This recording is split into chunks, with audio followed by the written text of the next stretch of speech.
A wonderful good afternoon to all of you, and this is the second talk of my show 10 minute talk series by me. And today's topic is why more efforts needed to promote स्वदेशी science and technology in India. अर्थात भारत में स्वदेशी विज्ञान एवं तकनीकी के प्रसार की अधिक प्रयासों की आवश्यकता क्यों है। हम सब जानते हैं कि किसी भी देश की तरक्की के लिए वहाँ पर उपलब्ध विज्ञान एवं प्रौद्योगिकी बहुत महत्वपूर्ण है। भारत जैसे विकासशील देश के लिए तो इसका महत्व बहुत ज़्यादा है, लेकिन विज्ञान एवं तकनीकी का उपयोग कब सार्थक है, जब उस देश की ज़रूरतों को केंद्र में रखकर विज्ञान एवं तकनीकी का इजाद किया जाए। हम अपने अगर देश की बात करते हैं तो हमारे देश में विज्ञान एवं तकनीकी में जो कार्य है वो कहीं ना कहीं बहुत बेहतर हुआ है पिछले कुछ समय में। लेकिन हम जब पास्ट में बात करते हैं तो हमारे यहाँ विज्ञान एवं प्रौद्योगिकी की जरूरत के आधार पे जिन चीज़ों की आवश्यकता थी वो विदेशों से लाई गई। यानी कि हमारा इतिहास बहुत अच्छा नहीं है विज्ञान एवं प्रौद्योगिकी के जरिए उन चीज़ों को बनाने से जिससे ज़िंदगी सुगम हो सकती है, क्योंकि उस समय सरकारों ने बजाय इसके कि वो उन चीज़ों को अपने देश में तैयार किया, ज़्यादा बेहतर समझा कि उन चीज़ों को विदेश से हम लेकर आएँ और उससे कहीं ना कहीं उनके दिमाग में ये भी था कि कहीं ना कहीं उनसे जो प्रॉफिट मिलेगा, टैक्स मिलेगा, वो भी सरकार के खाते में जाने वाला है। यानी कि हम बाहर से चीज़ों को खरीदेंगे तो उनके लिए ठीक रहेगा, टैक्स भी मिलेगा, ज़रूरतें हमारी पूरी होती रहेंगी। लेकिन किसी भी देश को विकास से विकसित करने की दिशा में अगर ले जाना है तो फिर वहाँ पर विज्ञान एवं प्रौद्योगिकी की बहुत आवश्यकता है, जो कि पूर्णतः स्वदेशी हो और जो कि उस देश की ज़रूरतों के आधार पर तैयार की गई। मैं उदाहरण के तौर पर एक देश चाइना का जिक्र करता हूँ। हम सब जानते हैं कि 70 के दशक तक उसकी इकोनॉमी हमसे भी पीछे थी। आपको ये भी जानना होगा कि चाइना के बहुत सारे जो तटीय क्षेत्र थे, तटीय शहर थे, उस पर अंग्रेजों ने हुकूमत भी करी। अंग्रेजों ने वहाँ पर भी भौतिक संसाधनों के लालच में वहाँ के प्राकृतिक संसाधनों को लूटा। लेकिन चाइना ने उस समय एक रिवेंज की पॉलिसी भी अपने अंदर ली कि आज वो चीज़ें जो भौतिक संसाधनों से संबंधित चीज़ें हमारे जीवन में उपयोगी है, यही अंग्रेज जो इतने महंगे दामों में बेचते हैं, हम एक दिन इतने सक्षम बन जाएंगे कि हम अपने देश से पूरी दुनिया को चीज़ें बेचेंगे, पूरी दुनिया में चीज़ें पहुंचाएंगे और ये हमारा दुनिया से बदला होगा और कहीं ना कहीं हम नंबर 1 होंगे। और आज उसकी पॉलिसी का आप उदाहरण देख रहे हैं। एक कम्युनिस्ट गवर्नमेंट शासन करती है, लेकिन उसके बावजूद अगर आप देखेंगे तो वो हर चीज़ में बहुत आगे है। वो मेडिकल के इक्विपमेंट्स हो, वो सिलिकॉन यानी कि सेमीकंडक्टर डिवाइसेस हो, या कुछ भी हो, एक छोटी सी LED से लेकर बहुत बड़ी मशीनरी तक चाइना आज बना रहा है और पूरी दुनिया में उसको भेज रहा है, पूरी दुनिया से लोग उसको खरीद रहे हैं।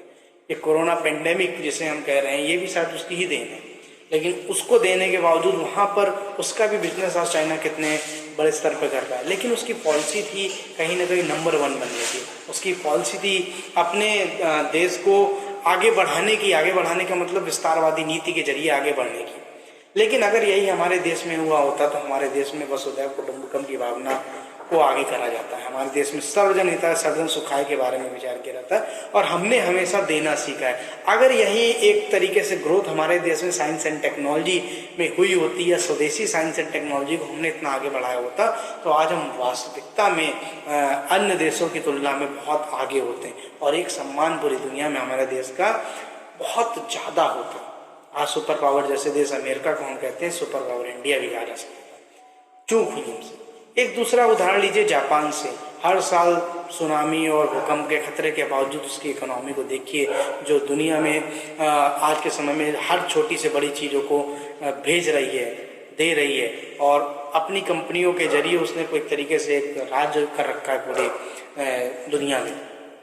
तीसरा देश इजराइल, जहाँ पर उगाने के लिए अनाज उगाने के लिए ज़मीन नहीं है, खुद के पास पानी नहीं है, दुश्मनों देशों से घिरा हुआ है, उसके बावजूद जो है वहाँ पर उसने स्वदेशी साइंस एंड टेक्नोलॉजी को इतना विकसित करा कि आज वो किसी पर निर्भर नहीं है। आज उसके देश में तो अगर पानी की बात करें तो 95% वाटर को रिसाइकिल करा जाता है, फिर उसको रीयूज किया जाता है और आज देखिए वो कितना सक्षम देश हो गया है। इन सब देशों को देख के हमें क्या लगता है हमने क्या गलती करी है और हमें क्यों अपने देश में स्वदेशी साइंस एंड टेक्नोलॉजी के प्रसार को बढ़ाना है, प्रसार करना है और उसके लिए प्रयास करने हैं। हमारे देश में जो कुछ कमियां रह गई वो क्या थी? हमारे देश में जब अंग्रेज़ों की हुकूमत ख़त्म हुई तो हमारे दिमाग में बड़े बड़े इंस्टीट्यूशंस, बड़े बड़े साइंटिस्ट, प्रोफेसर्स दिमाग में बसते चले गए। यानी कि हमने हमेशा मानना ही शुरू कर दिया कि जो भी होगा वो प्रेस्टीजियस इंस्टीट्यूशन से ही निकल के आएगा। हमने यहाँ पर बहुत बड़ी गलती की। यहाँ पर इजराइल के फार्मूले से सीखने की ज़रूरत है। हर वो चीज़ जो अपने देश के लिए महत्वपूर्ण है, अपने देश के काम आ सकती है, इजराइल ऐसी चीज़ों को रिसर्च एंड डेवलपमेंट के लिए बहुत पैसा खर्चा करता है और फिर उस चीज़ों को अपने देश में इस्तेमाल करने के बाद वो अन्य देशों के पास भी लेके जाता है। हमारे यहाँ नहीं हुआ। हमारे यहाँ बाहर से खरीदना जरूरी समझा, जबकि रिसर्च एंड डेवलपमेंट के लिए पैसा उतना नहीं दिया गया।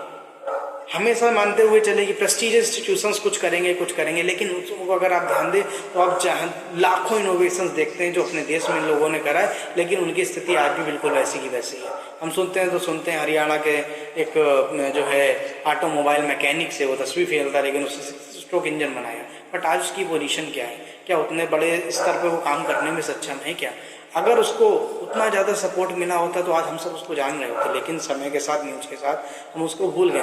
पूरे देश में छोटे छोटे गांवों में, शहरों में स्कूल में पढ़ने वाले बच्चे 8वीं 10वीं फेल लोग, वो भी कुछ ना कुछ ऐसे उनको गॉड गिफ्टेड उनको टैलेंट मिला, वो बहुत कुछ कर सकते हैं, बहुत कुछ अच्छा बना रहे हैं, कर रहे हैं, लेकिन सरकारें पता नहीं क्यों उनको पैसा देने के नाम पर डरती हैं। उनको लगता है यहाँ पर नुकसान ना हो जाए। ये अगर पॉलिसी हम धीरे धीरे बदलना शुरू कर दें और हम ये मानना शुरू कर दें कि टैलेंट जो है वो ज़रूरी नहीं है कि बड़ी बड़ी यूनिवर्सिटीज़, बड़ी बड़ी IITs या बड़े बड़े साइंटिफिक ऑर्गेनाइजेशन से ही आएगा। हमारे यहाँ जो है टैलेंट को खोजेंगे तो गली में भी मिलेगा, हमारे यहाँ गाँव में भी मिलेगा, हमारे यहाँ शहरों में भी मिलेगा। और एक समझने की ज़रूरत है कि हमारे जैसा एक डेमोक्रेटिक जो सिस्टम है वो पूरी दुनिया में कहीं और नहीं है। हमारे पास क्या नहीं है? हमारे पास एक लोकल में एक सिटी के लिए एक DM है, उसके अलावा नगर निगम है, उसके बाद स्टेट गवर्नमेंट है, देन स्टेट जो है सेंट्रल गवर्नमेंट है, हजारों NGOs है, जाने कितने NPOs हैं, जाने कितने और भी जो है रिसर्च के सेंटर्स बने हैं। लेकिन वो रिसर्च सेंटर एक आम बच्चे के, एक आम इनोवेशन करने वाले की पहुंच में नहीं है। इस वजह से हम साइंस एंड टेक्नोलॉजी के लिए सब प्रेस्टिजियस इंस्टीट्यूशंस के हमेशा दरवाजों को देखा करते हैं, फिर बाहर से लेके आते हैं। इस सोच को बदलने की ज़रूरत है। अगर हम अपने यहाँ इनोवेशन करने वाले बच्चों को, इनोवेशन करने वाले किसी भी तरह के लोगों को आगे लेके आएंगे, उनको फाइनेंशियली अगर हम सपोर्ट करेंगे, उनको मोरली उनका सपोर्ट करेंगे, उनको अप्रिसिएट करेंगे और उनके टेक्नोलॉजी को आप छोटा ना समझें, उसकी टेक्नोलॉजी से बहुत कुछ हो सकता है। अगर ऐसा समझेंगे तो मुझे लगता है कि वो जो स्वदेशी साइंस एंड टेक्नोलॉजी की टेक्निक है, हमारे देश को बेनिफिट पहुंचाने के बाद पूरी दुनिया में हमारा नाम भी रोशन करेगी। हमने केवल उसको जुगाड़ का नाम देके छोड़ दिया। उस जुगाड़ को अगर हम अपने prestigious engineer, scientist and professors तक ले जाएंगे तो कमाल की चीज़ें बन सकती हैं। बट कैसे होगा? इसके लिए मिलके काम करना पड़ेगा। मैं मानता हूँ पिछले 8 सालों में, 9 सालों में बहुत अच्छा काम हमारे देश में साइंस एंड टेक्नोलॉजी को लेकर हुआ है, लेकिन फिर भी एक कमी है। हमारे देश में आज भी पेपर वर्क को इतना ज़्यादा महत्व दिया जाता है कि असली टैलेंट कहीं ना कहीं छुप के दे जाता है। आज नीति आयोग का अटल इनोवेशन मिशन बहुत कुछ कर रहा है, बट मैं भी उसमें जाता हूँ तो उसके पेपर वर्क में भी बहुत खामियां नजर आती है। मैं मानता हूँ 20 लाख के प्रोजेक्ट में जो एयरटेल के लिए वो अलॉट करते हैं, मत दे 20 लाख, 5 लाख में कमाल कर सकते हैं। लेकिन वहाँ पर एक ऐसा पार्टिकुलर ट्रेनर अगर वो दे के भेजे, एक सिस्टम इजाद करे, इसमें एक छोटा सा बच्चा भी कुछ करता है उसको भी आगे बढ़ाएं, तुरंत तेजी के साथ, एक क्विक रिस्पॉन्ड के साथ अगर हम उसको आगे बढ़ाएं, वो ज़्यादा बेनिफिशियल है। अब कितना करता रहिए डॉक्यूमेंट वर्क, कुछ नहीं होगा, सालों से हो रहा है, फिर भी आज हम दुनिया अगर अन्य देशों की तुलना में देखें तो हम खुद बहुत पीछे हैं। तो मेरा ऐसे सभी लोग जो ये वीडियो देखेंगे वो NGOs हो सकते हैं, NGOs हो सकते हैं, गवर्नमेंट ऑर्गेनाइजेशन हो सकते हैं, मैं उनसे कहूँगा कि कहीं ना कहीं इन चीज़ों का सिस्टम बनाए कि एक छोटा सा व्यक्ति भी अगर कहीं कोई इनोवेशन कर रहा है, कोई टेक्निक का इजाद कर रहा है, तो उसको बड़े लेवल तक पहुँचाना हम सबकी जिम्मेदारी है। इसलिए मैं इस टॉपिक को मैंने सेलेक्ट करा कि स्वदेशी साइंस एंड टेक्नोलॉजी को अपने देश में बढ़ाने की बहुत ज़्यादा ज़रूरत है। आज कोरोना पैंडेमिक से हम लोग लड़ रहे हैं, लेकिन अब देखिए कि वो जो केवल जो है एक समय जो बियर बनाते थे, शराब बनाते थे, आज वो सैनिटाइजर बनाने का काम भी कर रहे हैं, PPE किट जाने कितने लोग बनाने लगे। तो ये पहले भी हो सकता था, लेकिन हमें अब सीख मिली है